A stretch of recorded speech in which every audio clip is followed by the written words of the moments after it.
Rome, the founding and rise of power, 800 to 300 BC. Rome's foundation is often told as a grand myth of divine intervention, but the true story reveals something far darker: an empire born from blood, ambition, and the manipulations of a hidden order that has long shaped history from the shadows. The tale of Romulus and Remus, the city's founders, has been retold through the ages as a symbol of destiny, but their origins are steeped in violence, a reflection of the future they would set in motion. Romulus and Remus, born of Rhea Silvia and Mars, the blue god of war, were no mere mortals. They carried a demigod lineage, not as a blessing, but as part of a grander, more destructive plan. These brothers were tools of an ancient force, planted in a time when the manipulators, the same blue bloods that had influenced Persia and Babylon, were seeking new ways to control human destiny. As the twins grew, their divine blood manifested not in greatness but in division and brutality. After they overthrew the king of Alba Longa, Romulus and Remus clashed over the future of the city they were to build. In a dark foreshadowing of the empire to come, Romulus slew his brother, staining the soil of their new city with the blood of kin. The year was 753 BC, and Rome's foundation was laid not in unity, but in fratricide, a harbinger of the conquest and subjugation that would define Roman expansion for centuries to come. From the beginning, this was a society crafted to dominate, and its true rulers, the hidden oligarchs, knew that their empire would serve as an instrument for their ancient designs. As Rome grew, the elite patrician class, descendants of these early ruling families, cemented their control over the fledgling city. The Roman Republic, established in 509 BC, was governed by the Senate, but this was little more than a veneer of democratic rule. In truth, an oligarchy of aristocrats, connected to the same hidden forces that had once controlled Persia, wielded the real power. Their ultimate goal, beyond simple governance, was the suppression of knowledge, particularly spiritual and historical understanding that could undermine their control. They sought to extinguish the resurgence of wisdom and enlightenment that had begun to emerge in the Eastern world, especially with the rise of Alexander the Great. By the time Alexander took control of Babylon in 331 BC, he had done more than just conquer the heart of the Persian Empire. He had seized control of the financial system that had dominated the East, including the minting of the gold daric, Persia's renowned currency.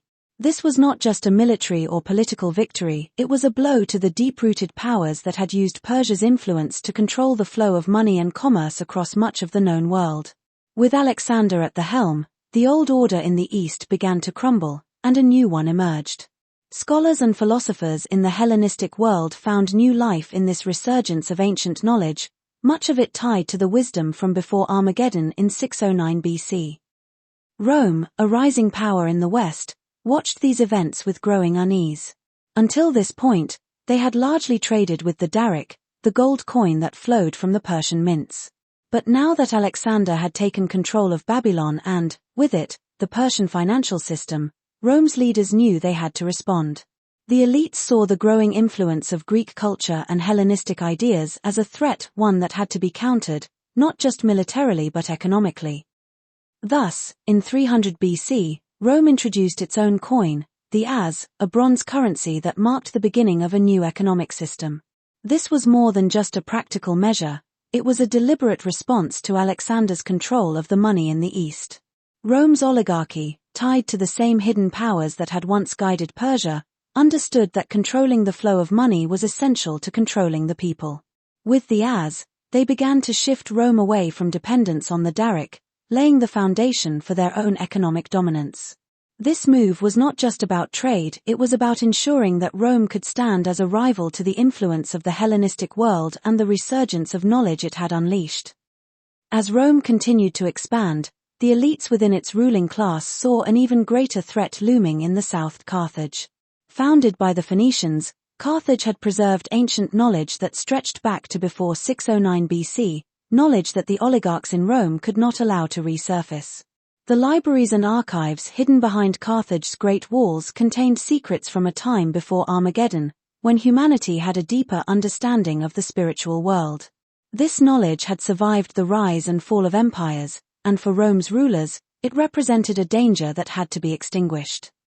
Thus, as Rome's legions began to turn their gaze toward Carthage, Their goal was not merely territorial conquest, it was the destruction of the last great repository of ancient wisdom. The Punic Wars, which would come to define Rome's rise as a Mediterranean power, were about far more than trade routes and empire.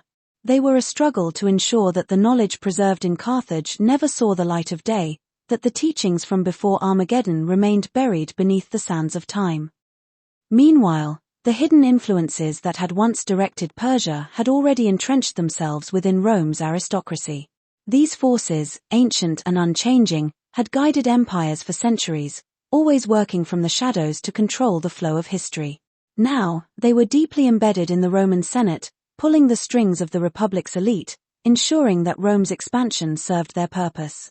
Their ultimate goal was not just the destruction of Carthage or the conquest of the Mediterranean, but the complete suppression of any resurgence of spiritual knowledge, whether it came from Greece, Carthage, or beyond. As Rome prepared for its wars against Carthage, its legions became the instrument of this hidden war, a war not just for control of the Mediterranean but for control of history itself. The aristocrats knew that the true battle was for the minds and souls of humanity, and that the knowledge preserved in Carthage's libraries could never be allowed to threaten their rule. The Punic Wars would mark the final chapter in the struggle to erase the last remnants of the ancient world's wisdom, ensuring that Rome's rise would also be the rise of a new, controlled narrative, one that would dominate Western civilization for centuries to come.